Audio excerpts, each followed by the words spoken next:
오늘은 선생님이 미리 카톡방을 통해 공유했었던 학습지 보면서 어제 내용 정리하면서 한번 시작해 볼게요.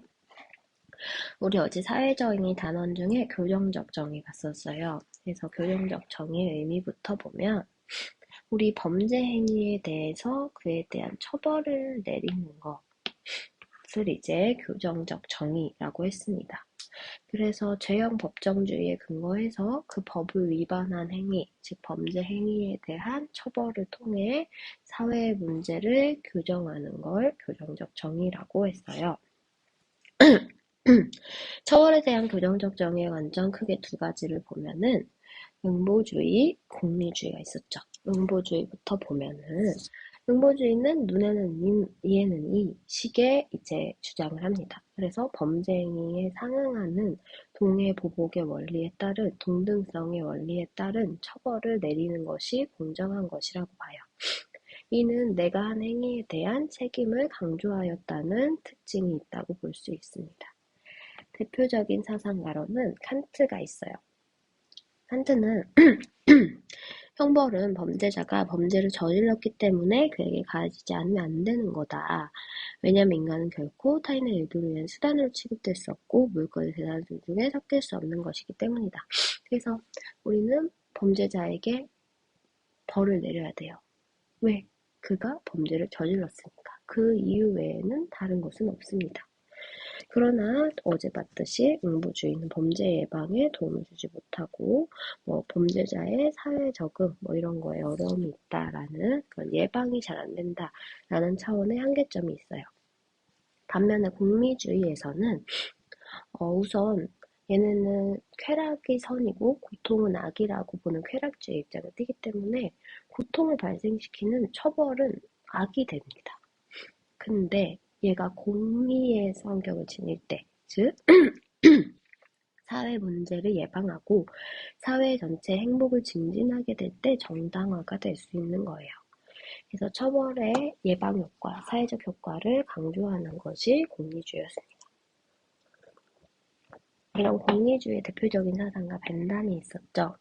그래서 벤담은 법이 지녀야 되는 목적, 공동체 전체 행복이다. 그렇지만 모든 처벌은 악이다. 공리의 원리에 의할 때 만일 처벌이 인정될 수 있다면 더 큰 악을 없애는 것을 인정해야 한다. 처벌은 악이지만 더 큰 악을 없앨 때 정당화될 수가 있어요. 그치만 이런 예방주의는 예방 효과가 있다고 하지만 그걸 증명하기가 어렵고 그리고 범죄자를 수단시한다라는 그런 한계점을 가지고 있다고 할 수 있습니다. 우리 어제 봤던 이제 사형제도 봤었죠. 사형제도에 대한 찬반 의견이 매우 중요했는데요. 우리 어제 칸트 사형 찬성했었죠.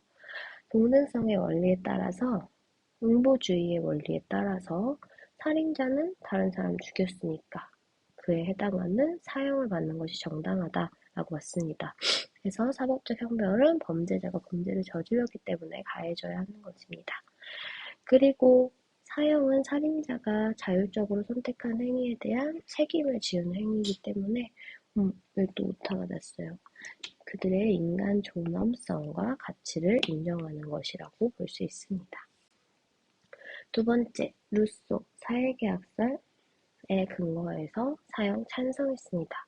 루소에 따르면 자연 상태의 인간들은 자기 자신을 보존하기 위해서 우리 계약을 통해서 국가를 만들어 갑니다. 생명 보존을 목적으로 사회계약을 맺어서 국가를 이룹니다. 그렇다면 누군가 살인자가 등장을 하게 된다면 그 사회계약의 목적이 생명을 이제 빼앗아거리는 거겠죠. 그래서 그 사람에 대한 사형은 정당하다라고 봅니다.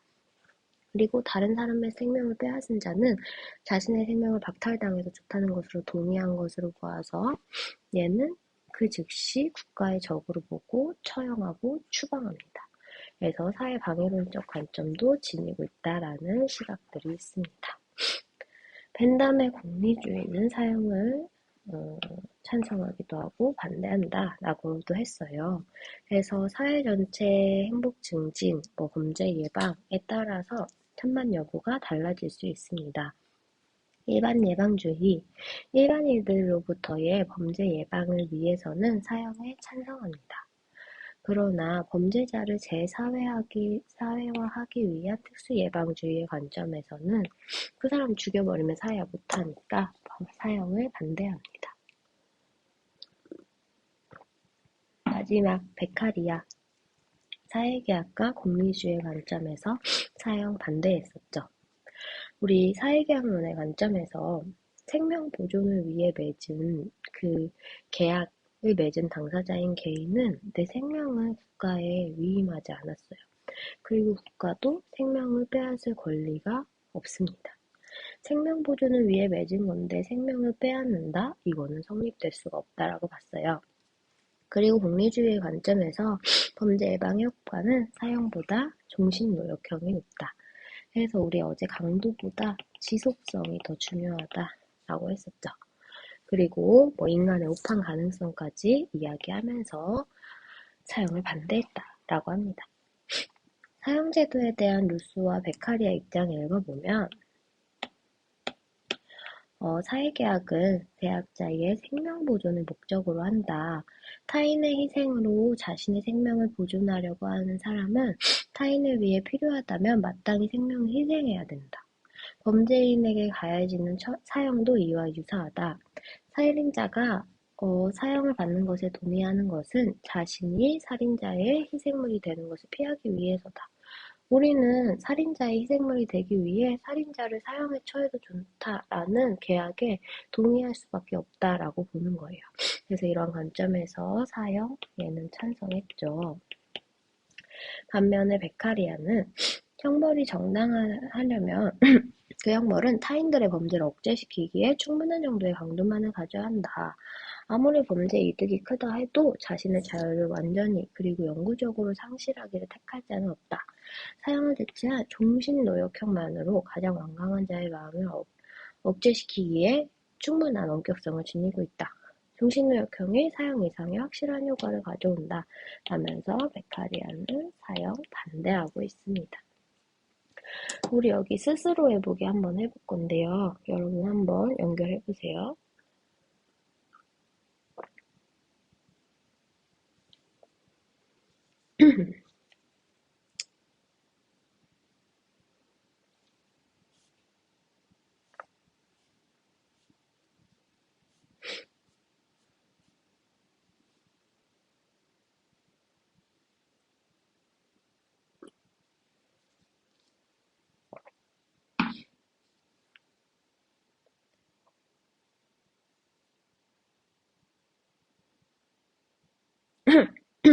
우리 한번 칸트부터 봅시다. 칸트, 음보주의 입장에서 사형 찬성했죠. 우리 여기에 이렇게 연결하면 돼요. 형벌은 범죄자가 처벌받아야 할 행위를 했기 때문에 범죄 행위를 했기 때문에 가해지는 거래요. 예방을 위해서 어쩌고저쩌고 아무 상관없어요. 그냥 걔가 그런 벌을 받을 만한 짓을 했기 때문에 하는 거래요. 그래서 사형은 살인에 상응하는 보복을 위한 것으로서 인간성 해치는 죄책감 못 사형수를 확인시켜준다. 이건 칸트 입장이고요. 두 번째 루소, 사회계약의 입장에서 사형 마찬가지로 찬성했었죠. 사회계약의 목적, 여기 이 부분에 있습니다. 계약자의 생명 보존에 있다. 이를 위해 각자는 모든 것을 공동체에 양도함으로써 일반 의지에 감독하에 둔다. 우리 선생님이 이런 설명했었죠. 우리 자연 상태에서 국가로 계약을 맺을 때 일반 의지를 형성해서, 즉 공동체 모두를 위한 의지를 형성해서 이에 복종하기로 합의한다고요. 그래서 살인을 저질러 계약을 위반한 자는 공동체의 적으로 강조되어서 즉시 처벌받고 이제 해방되고 추방되고 그래야 된다라고 했어요. 그 다음에 벤담, 공리주의 입장이죠. 범죄 예방적인 이야기를 하게 됐습니다. 범죄에 대한 형벌은 사회의 최대 행복을 저해하는 경향성에 비례해서 가해져야 된다. 형벌의 목적은 범죄 예방에 있대요. 사형은 그 범죄자가 살아있는 것이 나라를 전체를 중대한 위험에 처할 경우나 적합한 경우다. 이렇게 이야기하는 공리주의 입장이고요. 베카리안 당연히 여기겠죠. 장기간 혹은 종신토록 노역형으로 고통을 당할지도 모른다는 것을 눈앞에서 바라보고 친근하게 지냈던 이웃들에게 내 처지가 노출되고 날 보호해줬던 법률 노예로 살아가게 되면 어떨까? 범죄에 성공 가능성이 불확실수록 어쩌고저쩌고 했을 때 비교하게 될 것이다 해서 종신노역형이 사용보다 효과가 더 좋다라고 한 베카리아는 여기 세 번째게 되겠죠. 그래서 오늘 이렇게 규정 설정을 복습하고 국가의 이제 권위 단원으로 나가보도록 할게요. 그러면 이제 새로운 단원으로 넘어가서 국가 단원에 대해서 우리 한번 알아보도록 할게요. 이 단원에서는 국가와 윤리라는 이름으로 우리가 시민으로서 국가에게 해야 하는 의무들, 그리고 우리가 지니고 있는 권리들, 그리고 반면에 국가가 우리들한테 해야 되는 의무들, 그리고 그 의무는 어디로부터 나왔는지, 그리고 국가가 그러한 의무를 위반했을 때 시민이 할 수 있는 권리 중에 하나인 시민 불복종에 대해서 크게 알아보려고 합니다. 그래서 오늘은 첫 시간으로서 국가의 권위와 의무 한번 알아볼게요. 국가의 권위입니다. 국가의 권위의 의미는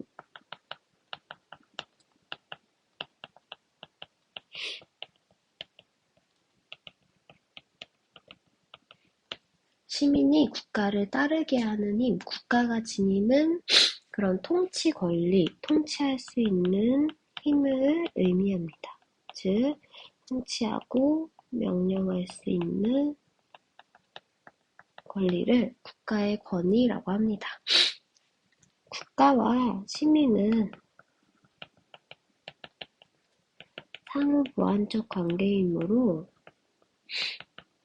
어느 한쪽만이 의무를 지는 것이 아니라 국가는 시민에게, 시민은 또 국가에게 각자 권위와 의무를 지녀야 합니다. 그리고 국가의 권위는 시민을 위해 발휘되어야 합니다. 이러한 국가 권위의 정당성에 대한 동서양의 이론을 한번 알아볼 건데요.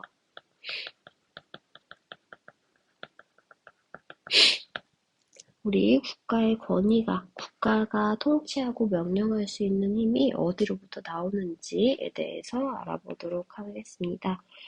먼저 동양의 유교에서는요, 국가의 권위는 하늘로부터 나옵니다. 즉, 국가를 다스리는 군주는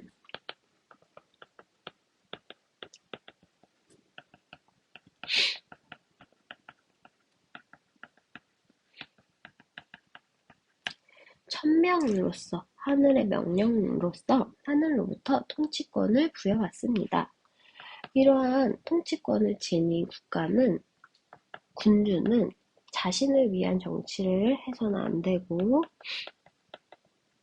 백성을 위한 통치, 백성을 근본에 두는 민본주의의 바탕을 둔 통치를 해야 됩니다. 이러한 군주의 권위의 정당성은 천명, 즉 하늘로부터 나온다는 것이죠. 그래서 유교에서는 이렇게 이야기합니다. 왕과 백성의 관계는 부모, 자식과 같다. 우리가 부모님에게 효도해야 된다고 유교에서 이야기하죠. 이처럼 백성은 군주, 왕에게 충성을 다해야 된다라고 이야기를 하는 것입니다. 두 번째, 인간 본성론에 근거한 국가 권위의 정당성을 알아보면요. 요거는 서양의 고대 학자인 아리스토텔레스가 주장하였습니다. 아리스토텔레스는 인간은 사회적이고 정치적인 동물이라고 보았어요. 그래서 혼자서는 살아갈 수가 없다라고 보았습니다. 그래서 인간은 자연스럽게 가족을 이루고 마을을 이루고 국가를 이루게 된다. 이러한 공동체 안에서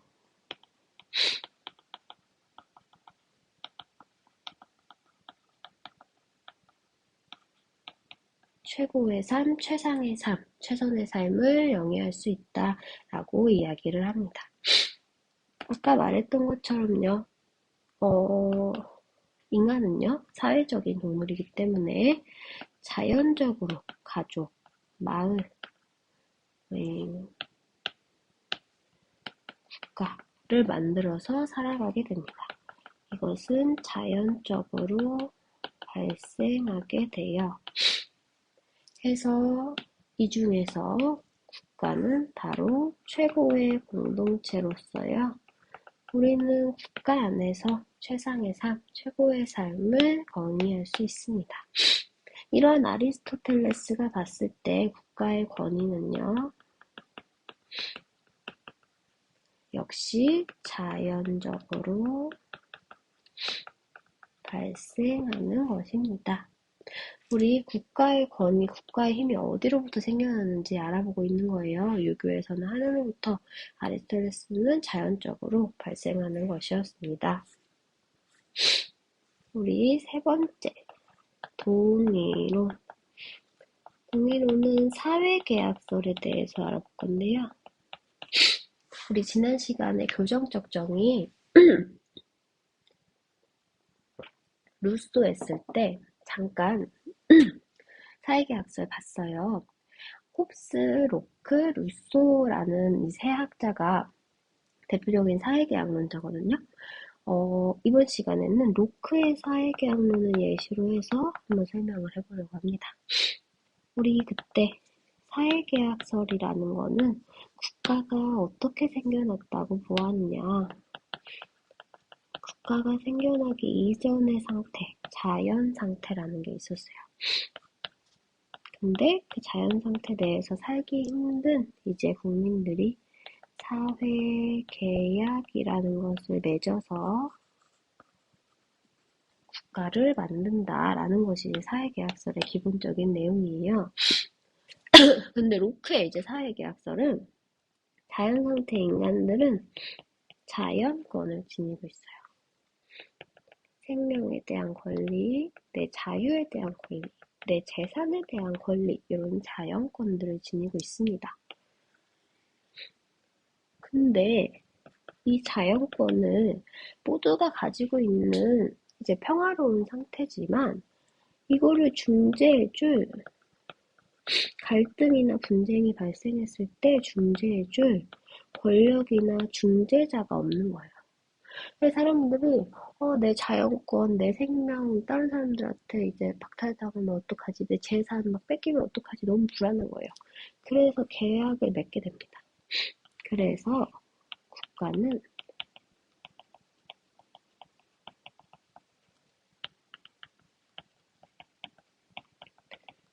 나의 자연권을 보호하기 위해 이거의 일부를 양도함으로써 이제 국가가 만들어져요. 예를 들어서 우리 코로나 이제 선생님이 지금 코로나에 걸렸지만 우리 국가 차원에서 방역에 지금 힘쓰잖아요. 그래서 국가의 안전, 개인의 안전을 위해 마스크 의무화, 거리두기 같은 거, 그런 것들을 하는 것들. 우리 생명을 보호하기 위해 나의 자유 중에 일부 위임하고 양도하는 거. 이런 것들이 이제 예시로 들 수 있을 것 같아요. 이러한 사회계약설에서는 국가 권위의 정당성이 어디서 나오는 거겠어요? 그쵸? 바로 사람들 간의 계약에서 국가 권위의 정당성이 나오는 거겠죠. 네 번째는 혜택론입니다. 우리 윤사를 배운 사람들은 기억을 하고 있을 수도 있는 흉이라는 학자가 이걸 주장했어요. 근데 흉의 이름보다도 그냥 혜택론의 내용이 더 중요한데요.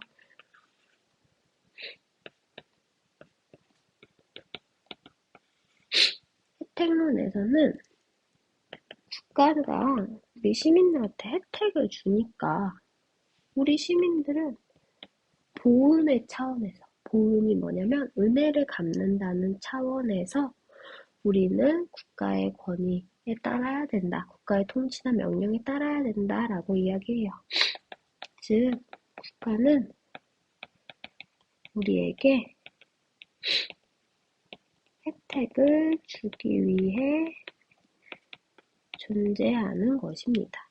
여기서 국가가 주는 혜택에는 공공재, 국방이나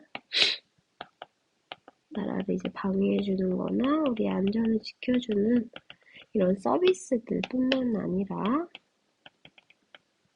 우리 국가를 잘 이제 지켜나가기 위한 제도나 법률과 같은 관행들을 다 이제 포함합니다. 우리가 국가로부터 받는 혜택이에요. 그러면 국가가 더 이상 우리에게 혜택을 주지 않는다면 우리는 국가한테 국가의 명령을 따라야 될까요?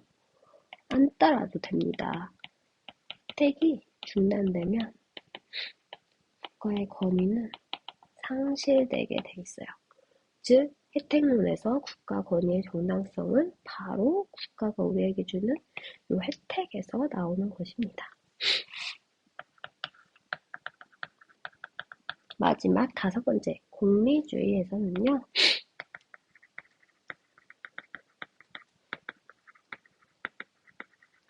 얘네가 주장하는 최대 다수의 최대 행복 실현을 위해 우리는 국가 권위에 따라야 된다라고 이야기를 합니다. 그래서 지금까지 국가 권위의 정당성, 유교의